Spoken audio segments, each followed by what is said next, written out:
We have said preamble is called blueprint or the beginning of the constitution.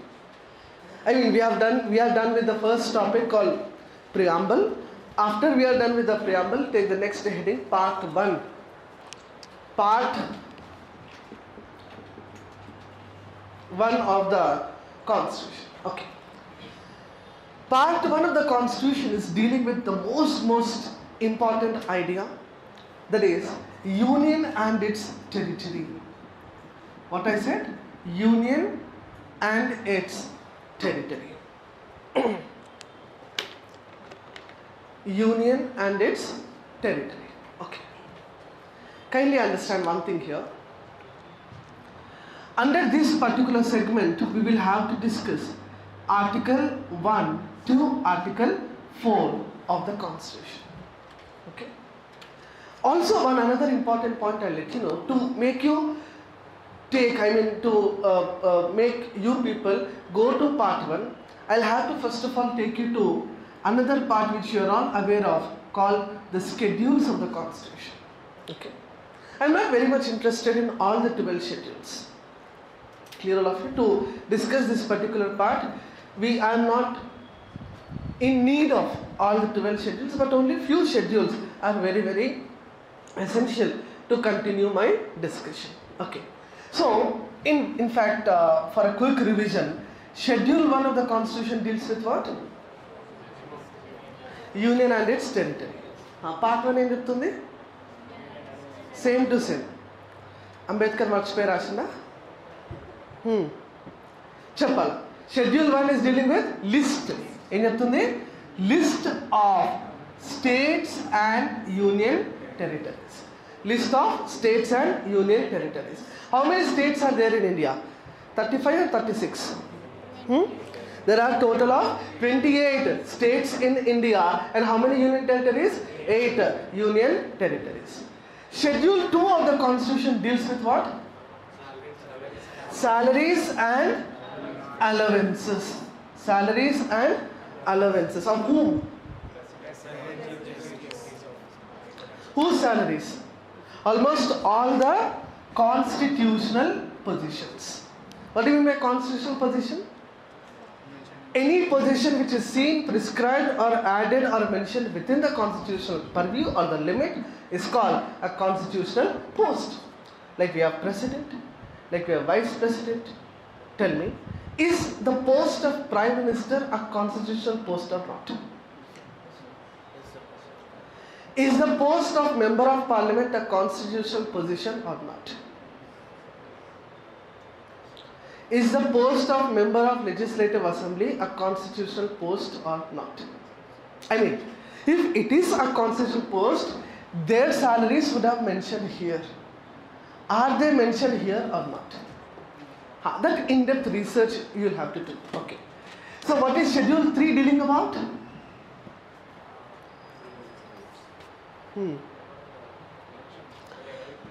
Oath procedures. What is it dealing about? Oath procedures. Right? Consider the following statement. Consider the following statement. Consider the following statement. Consider the following statements. Right, in the first statement. First statement, right on. In India, President is regarded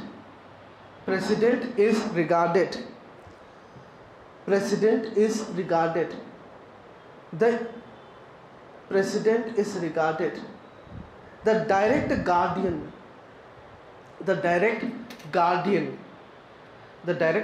ante protector. Okay, the direct guardian of the Constitution. The direct guardian of the Constitution. Read the second statement. Second statement, right? In India, the oath of vice president is administered ante received, is administered by CJI, in the absence of president, in the absence of president. You know the options? A, only one. B, only two. Option A, only one. Option B, only two. Option C, both one and two. Option D, none of the above.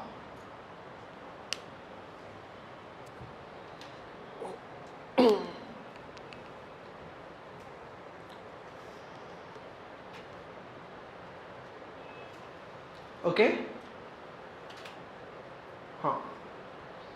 Tell me, how many of you with option A? Raise the hands up. A, B, C, alright, and D. Okay, let's check. What is the first statement speaking about? See, because of the oath procedures, President of India is given one another opportunity. Being the head of the country, along with that, he is also regarded as the guardian of the constitution. Just understand. If the Prime Minister take the oath, he take the oath as I, Narendra Modi, take oath as the Prime Minister of India to respect the constitution of India. If the Chief Minister take the oath, he take the oath as I, K. Chandrasekhar Rao, take oath as the Chief Minister of Telangana to respect the constitution of India. While if the President take the oath, he take the oath as I, Draupadi Murmu, take oath as the President of India to protect the constitution of India. Since in the oath itself the word protection is added, that is the reason President is considered or regarded or called as the indirect guardian of the constitution, while Supreme Court is called the direct guardian of the constitution. Are you getting this point very clear? If it is the word added in your statement called indirect, then the first statement would be absolutely correct. But because it is added like direct guardian, direct, you know very well, it is not the President, but it is the Supreme Court of India, which is called or known as the direct protector of the Constitution of India. 2017 UPSC preliminary, very controversial question was asked. Because according to the key of UPSC, it accepted for Supreme Court. But many UPSC aspirants have marked it as the President because of the oath. Clear all of you? And a appeal was filed in which the Supreme Court said ultimately the decision of the Union Public Service Commission is treated final. Is this clear to all of you? Okay. What is the second statement?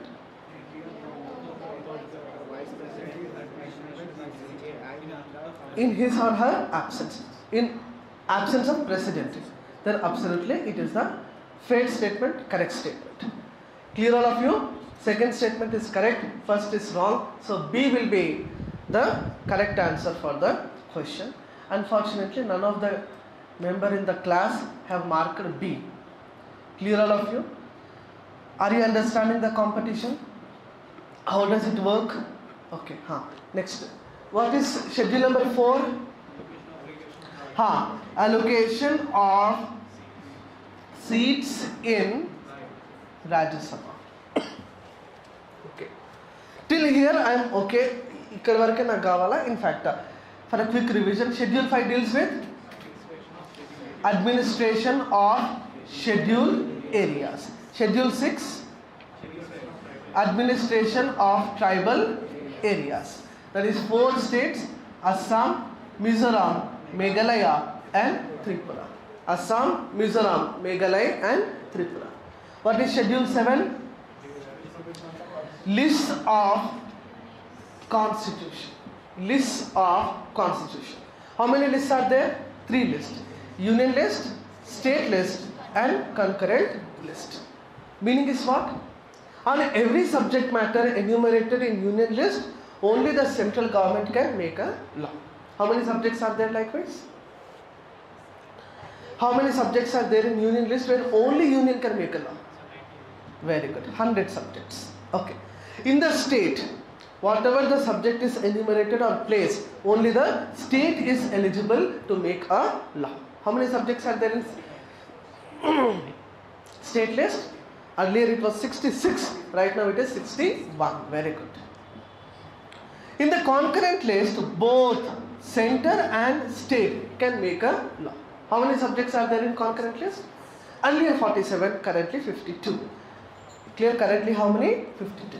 Meaning is what? Earlier there were 66. Earlier there were 47. 5 subjects are transferred from state list to the concurrent list. Are you getting this? When were they transferred?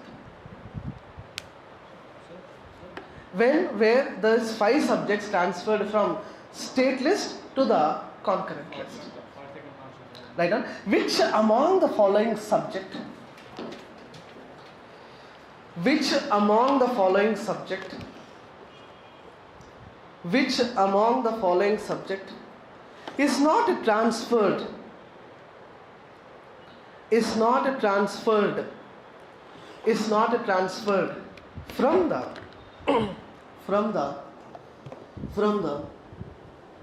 state list to the concurrent list. State list to the concurrent list. State list to the concurrent list. Option A. Option A. Option A. Education. Education. Education. Option B. Administration of justice. Administration of justice. Administration of justice. Option C. Option C. Option C. Stamp duty. Stamp duty. Stamp duty. Option D. Option D. Protection of wildlife. Protection of wildlife.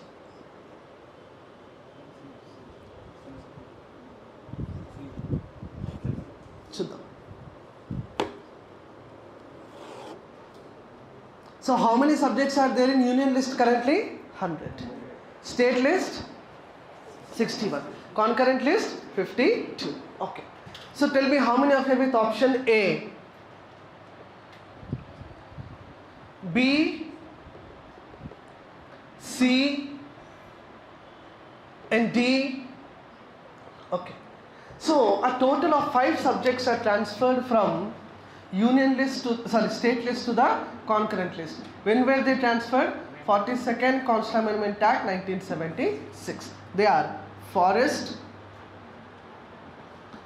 education, protection of wildlife, administration of justice, weights and measures. Okay? They are the 5 such subjects which are shifted or transferred from the state list to the concurrent list. Okay. For example, see, what I said, union list, on all the subject matters mentioned in the union list, only who can make a law? Central government. Central government means here what? Parliament. Who will make a law? Parliament will make a law. Yes or no? For example, there is a subject called defense, currency, atomic energy. They are all union list subjects. Similarly, if we speak about the state, only the state legislature can make a law. Meaning state legislature is what? Assembly or assembly and council. Okay. Only 6 states in India have assembly and council. Baki states have only assembly. Okay. Now understand. For example, like see, we have the subject like land, law and order, police, clear, stamp. They are all the state list matters are the state list subjects. If you understand, see, currency, don't you think it is all India having same currency? Do Telangana have their own currency? Do Andhra have their own currency? With Jagan Mohan Reddy photograph? Nothing like that. Clear? So they have only one currency, that is the union currency. Do Telangana have their own army, air force and navy, defense? Absolutely not. We have only Indian Army, Indian Air Force and Indian Navy, but not Telangana Army, not Andhra Army, not Pawan Kalyan Army, nothing like that. Clear? So defense is a definitely union listed matter or the union list subject. Similarly, state list, see, what I said, we will have land. See, for establishment of any firm or an entity or an organization or a company within the state of Telangana, who should allot the land to that? State government. Because land is a stateless matter. That's the reason we will face lots of difficulties while we try to extend railways. Railways being the central matter. But infrastructure should be provided by the state. Land should be allotted by the state. Are you getting this point very clear? Likewise, in the state we have police. Yes or no? We don't have police for the central government, but we have police for the state as such.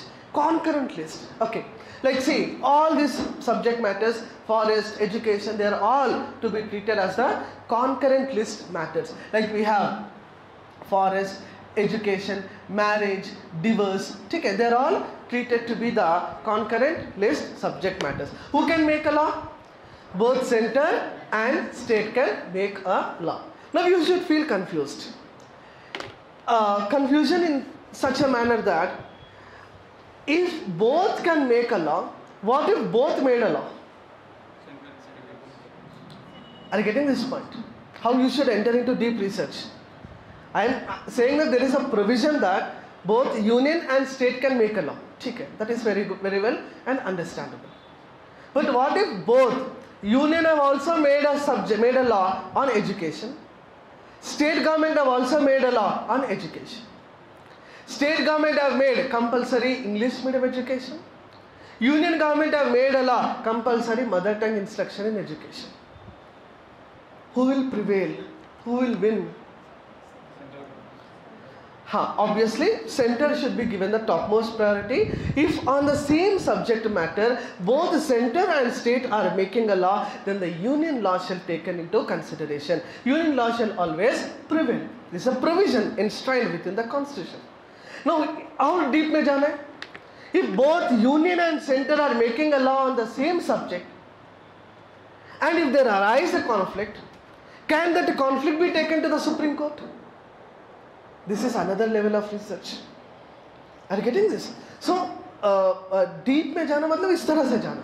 Clear? On the same subject, you are entering into different routes, which are a kind of possibilities. That is where you become a UPSC aspirant.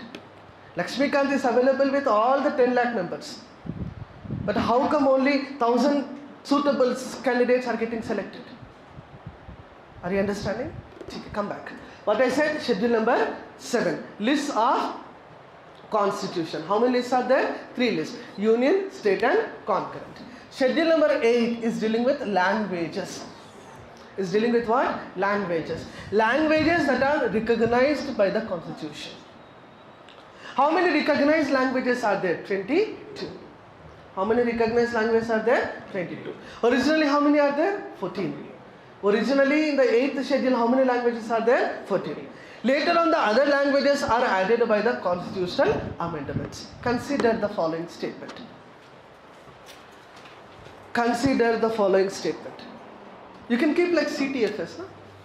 CTFS. Consider the following statement. Right in the first statement.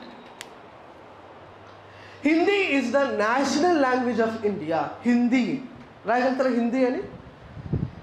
Hindi is the national language of India. Hindi is the national language of India. Right in the second statement. Hindi is the official language of India. Hindi is the official language of India. Hindi is the official language of India. Options you know. A. Only 1. B. Only 2. C. Both 1 and 2. D. None of the above.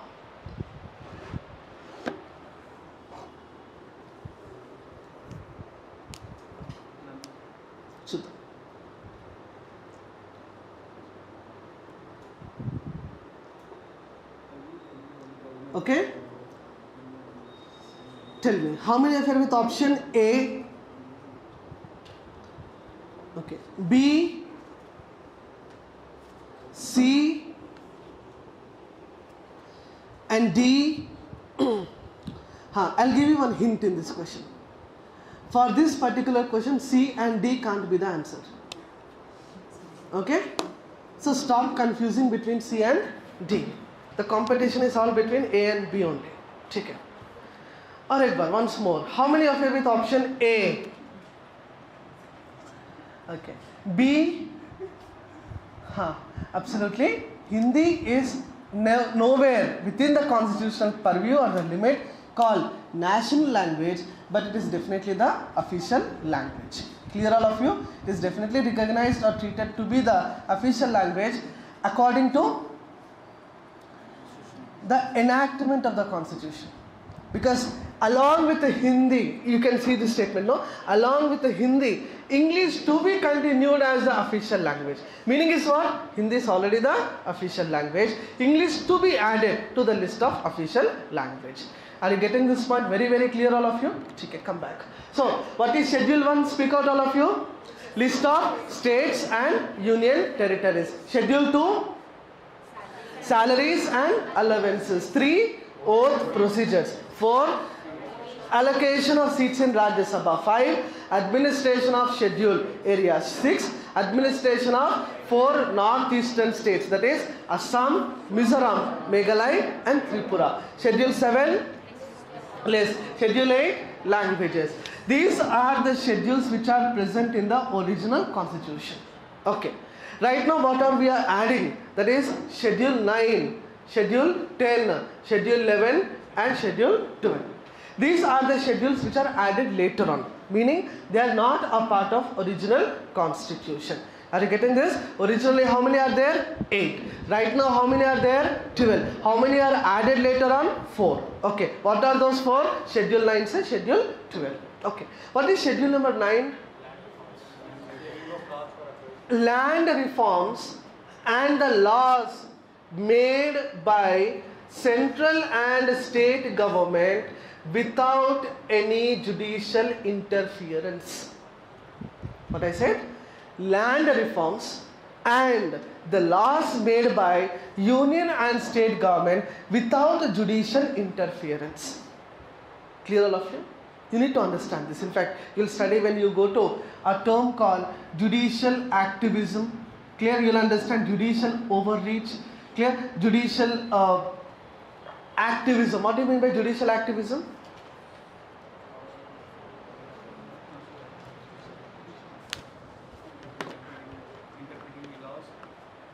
You might have heard this term. I think this year mains also this word was added.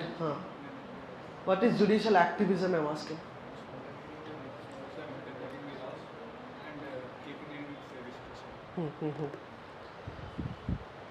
We have a clear-cut division of our government setup. Like we have legislature, executive and judiciary. What should legislature do? Make a law. What should executive do? Implement the law. What will judiciary do? Interpret the law. Meaning they will check the laws are being properly implemented or not. Checking of the validity of the laws shall be done by whom? Judiciary. What will executive do? Implement the laws that are prepared or enacted or formulated by the legislature altogether. What will legislature do? Make a law. Okay. Either करना किसको चाहिए? Making a law is the power available in the hand of legislature. But what if judiciary wanted to intervene into the legislative matters, intervene into the executive matters and ordering or demanding the executive to do this particular job? For example, you might have seen a movie recent times. Which movie you have seen? You are not watching movies? Okay, till your selection, no movies. That's a wonderful resolution you have taken. Okay. But if you go to watch a movie in a movie theatre, the Honorable Supreme Court have given a verdict saying that playing of national anthem is compulsory before the beginning of cinema in the cinema theatres. Clear all of you? But ultimately, who should do that? Ever cheyala pani? Executive. It's an executive action. But who have said to do that? Supreme Court. Supreme Court acting like an executive. Supreme Court acting like a legislature, where the purpose of legislature is seen misused by the judiciary. That is the term called judicial activism. Activism is nothing but acting on behalf of somebody. Are you getting this point very clear? Judicial activism. For example, recent times, Supreme Court have said that all the national highways should be eliminated by liquor shops. I mean, there should not be any alcohol shops or beverages available on national highways. That is the order given by the Supreme Court of India. But don't you think this kind of action should be taken by executive? But it is taken by whom? Judiciary.